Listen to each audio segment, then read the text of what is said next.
The morning of Eleanor Vance's funeral arrived wrapped in silver mist, the kind that clung to skin and silk alike, turning the manicured cemetery into something unreal, as if grief itself had been staged for the cameras already hovering at a respectful distance.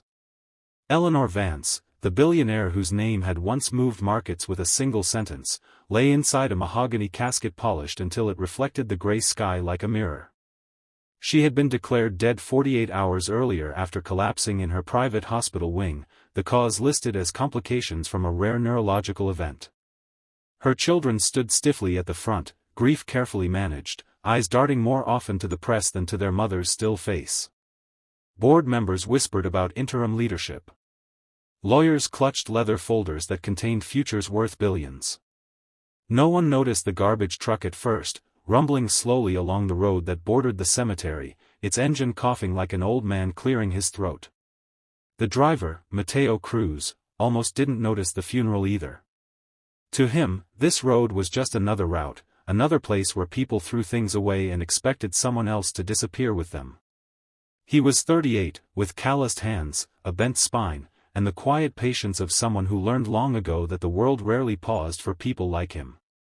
But as he slowed near the cemetery gate, something tightened in his chest, a sensation he couldn't explain, the same feeling he'd had the night before in the hospital's restricted wing. He remembered the sterile smell, the red biohazard bags heavier than usual, the way one of the nurses had complained about rich patients taking up entire floors. He remembered pausing near a room marked private, because he thought he'd heard something, a breath that didn't belong to the machines. When he'd leaned closer, he'd seen a woman lying still, her skin pale but warm, her lips slightly parted. Against every rule, he'd reached out, brushed her fingers as he tied the bag. And then it happened.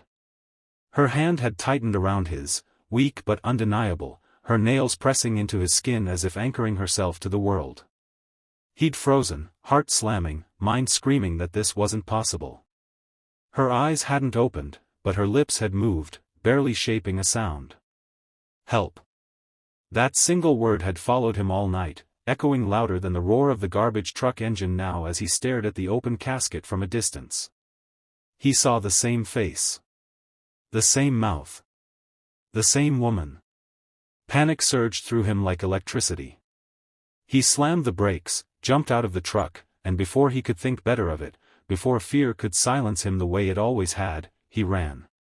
His boots crunched on gravel, his orange vest flapping as he shouted the words that detonated the funeral. She's not dead. Heads whipped around. Gasps rippled. Security moved instantly, hands reaching for him, fury already written on their faces. Mateo barely noticed. He was staring at the casket, at Eleanor Vance's face, willing it to move, to prove he wasn't insane. I saw her, he shouted, voice cracking, lungs burning.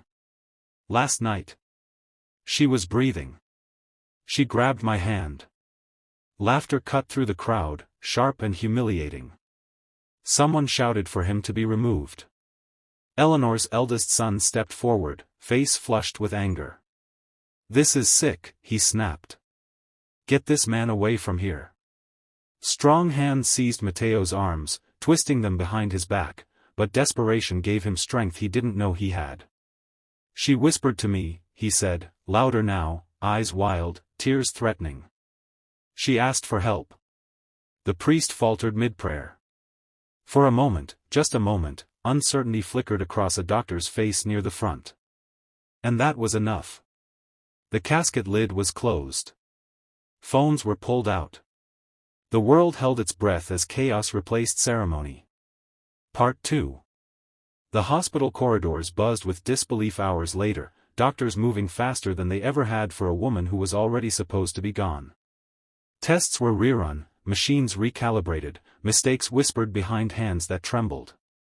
Mateo sat alone on a hard plastic chair, his vest folded neatly on his lap, fingers still aching where Eleanor's grip had bruised him the night before. No one spoke to him. No one thanked him. Security guards watched him as if he were a criminal who'd gotten lucky. Then a doctor finally approached, eyes wide with something that looked like shame. You were right, she said quietly. She's alive. The words barely registered. Matteo exhaled for what felt like the first time in days, his shoulders sagging as relief crashed over him. Eleanor Vance had been suffering from a rare condition that slowed her vital signs to near undetectable levels, something the machines had misread, something human arrogance had missed. Days passed before she woke, and when she did, the first thing she remembered was not the wealth she commanded or the empire she'd built, but the feeling of a rough hand holding hers in the dark when everyone else had already left. She asked for him by description because she didn't know his name. "The man who smelled like soap and metal," she said. "The one who didn't let go." When Matteo entered her room, wearing borrowed clothes that didn't quite fit, she smiled weakly, tears sliding into her hair. "You came back," she whispered. He nodded, suddenly unsure how to speak to someone whose life was worth more than his entire family tree. "You saved me," she said simply. Matteo shook his head. "I just noticed," he replied. News exploded across the world. The garbage collector who stopped a billionaire's funeral became a headline, a symbol, a story people argued about on television panels. Some called him a hero. Others called it luck. Eleanor called it truth. She ordered an investigation that shook her company and the hospital to their foundations, exposing shortcuts taken because death had seemed more convenient than care. Weeks later, she stood at a press conference, thinner but alive, her voice steady. She announced a foundation dedicated to medical accountability and dignity, naming Matteo Cruz as its first director, not because he was educated or polished, but because he had looked when no one else had. Matteo stood beside her, overwhelmed, thinking of the nights he'd gone unseen, unheard, invisible.